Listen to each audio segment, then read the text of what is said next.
The Life and Sad Ending of Sean Connery. Thomas Connery, named Thomas after his grandfather, was born in Fountainbridge, Edinburgh, Scotland, on the 25th of August, 1930.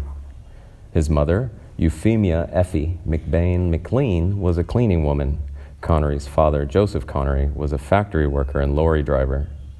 He had a younger brother, Neil. He was generally referred to in his youth as Tommy. Although he was small in primary school, he grew rapidly around the age of 12, reaching his full adult height of 6 feet 2 inches, 188 centimeters, at age 18. He was known during his teen years as Big Tom. Connery's first job was as a milkman in Edinburgh with St. Cuthbert's Cooperative Society. In 1946, at age 16, Connery joined the Royal Navy, during which time he acquired 2 tattoos.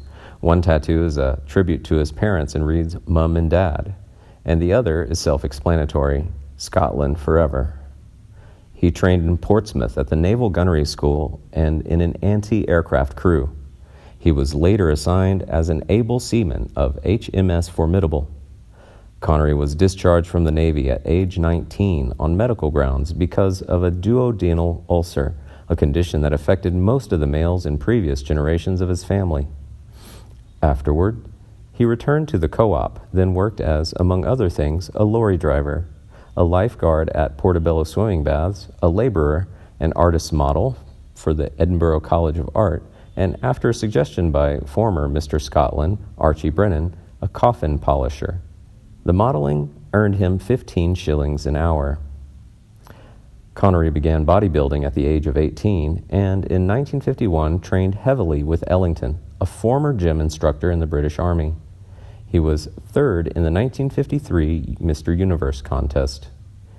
Connery said he was soon deterred from bodybuilding when he found out that Americans frequently beat him in competitions because of sheer muscle size and, unlike Connery, refused to participate in an athletic activity which could make them lose muscle mass.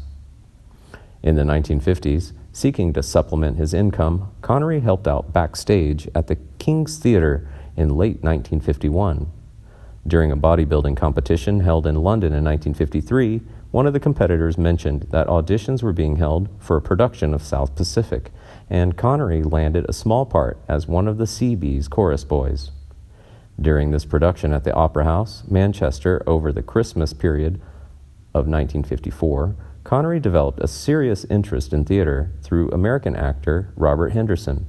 Henderson urged him to take elocution lessons and got him parts at the Maida Vale Theatre in London. He had already begun a film career, having been an extra in Herbert Wilcox's 1954 musical Lilacs in the Spring, alongside Anna Neagle. During this time at Oxford Theatre, Connery won a brief part as a boxer in the TV series The Square Ring before being spotted by Canadian director Alvin Rakoff, who gave him multiple roles in The Condemned, shot on location in Dover, in Kent. In the late 1950s, he acted in a number of films, included Requiem for a Heavyweight, 1956, Hell Drivers, 1957, Another Time, Another Place, 1958, Darby O'Gill, and The Little People in 1959. He also had prominent television roles in Rudolph Cartier's 1961 productions of Adventure Story and Anna Karenina for BBC television, the latter of which he co-starred with Claire Boom.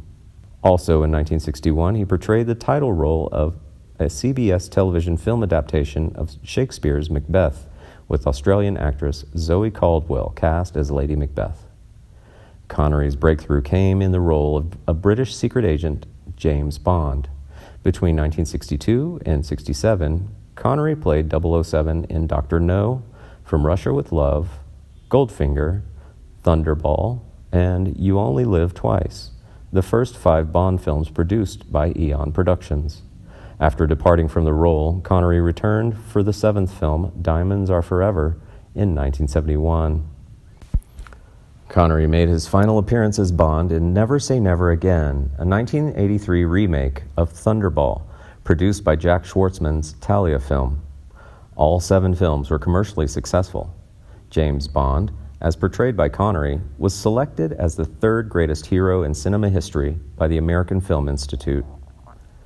While making the Bond films, Connery also starred in other films such as Alfred Hitchcock's Marnie in 1964 and Sidney Lumet's The Hill in 1965, which film critic Peter Bradshaw regards as his two great non-Bond pictures from the 1960s. Having played Bond 6 times, Connery's global popularity was such that he shared a Golden Globe Henrietta Award with Charles Bronson for World Film Favorite Male in 1972. He appeared in John Huston's The Man Who Would Be King in 1975, opposite Michael Caine, playing 2 former British soldiers who set themselves up as kings in Kafiristan. In 1976, he played Robin Hood in Robin and Marian, where he starred opposite Audrey Hepburn, who played Maid Marian.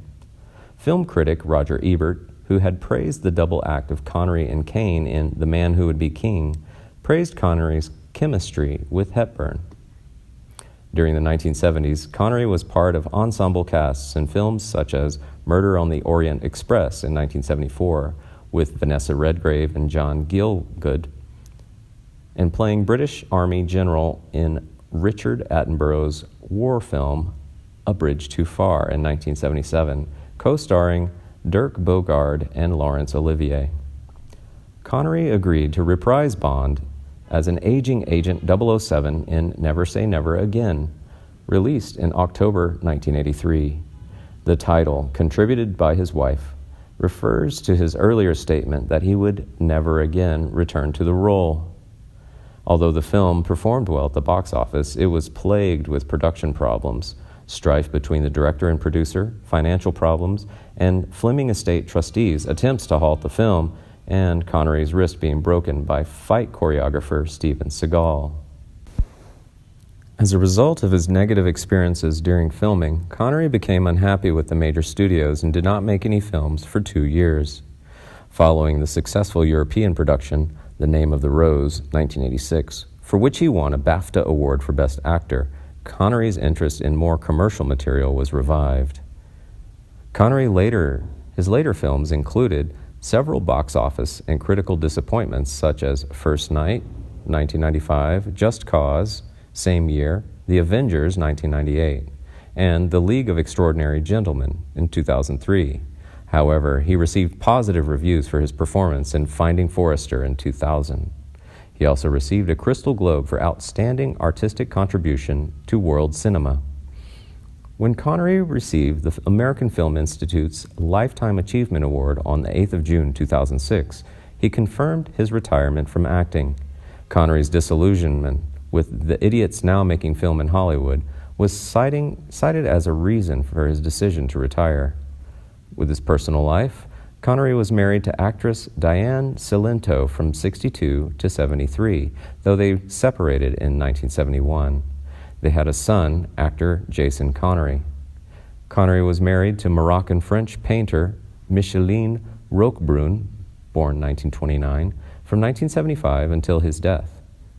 Sadly, Connery died in his sleep on the 31st of October 2020, aged 90, at his home in the Lyford Cay community of the Nassau in the Bahamas. Although they did not disclose the cause of death, his son Jason said that he had been unwell for some time. Connery's wife, Micheline Roquebrune, said he had dementia in his final years. He was cremated and his ashes were scattered. Connery was polled as the greatest living Scot. In 1989, he was proclaimed the sexiest man alive by People magazine. And in 1999, at the age of 69, he was voted sexiest man of the century.